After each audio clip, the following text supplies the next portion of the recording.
notation describing a volume of space that part might be entirely encoded on its boundary surface, a representation of the whole, implying that the perceived dimensionality and separateness within that volume could be emergent properties.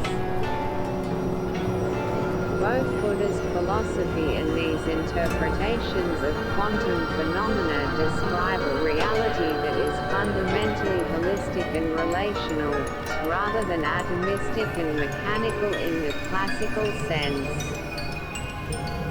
The Buddhist metaphor of Indra's net, where each jewel reflects all other jewels, finds a conceptual parallel in the single entity behavior of entangled particles and the notion of the universe as a potential hologram. However, critical distinctions must be maintained. The nature and implications of interconnectedness differ significantly. In Buddhism, interconnectedness carries profound ethical and phenomenological weight, directly relating to the understanding of karma, the cultivation of compassion, and the path to liberation from suffering.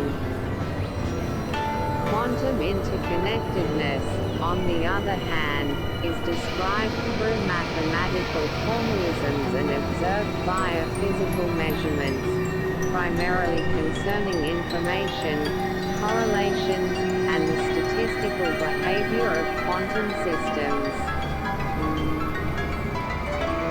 If reality is indeed fundamentally interconnected, as both systems suggest in their respective ways, then the conventional notion of an isolated, independent observer in physics, or a discrete, inherently existing self, Atman, in Buddhist thought, becomes deeply problematic. This has profound implications for epistemology, how we come to know reality, and ontology, the nature of what is real. Pragatya-samutpada and the doctrine of sunyata systematically deconstruct the idea of an independent, enduring self. Similarly, quantum mechanics, particularly through the measurement problem and the phenomenon of entanglement, reveals that the observer is not always a detached spectator but can be inextricably linked with the observed system. The very act of measurement can influence the state of a quantum system, and entangled particles demonstrate that quantum systems are not truly independent entities until some form of interaction or measurement occurs. This challenges the classical ideal of a purely objective observer uncovering a pre-existing, independent reality, suggesting instead that knowing might be a participatory process. Furthermore, the Buddhist concept of sunyata, the emptiness of intrinsic, independent existence, can be seen as a philosophical counterpart to the quantum understanding that particles often do not possess definite, fixed properties such as precise position and momentum simultaneously, or a specific spin orientation prior to measurement.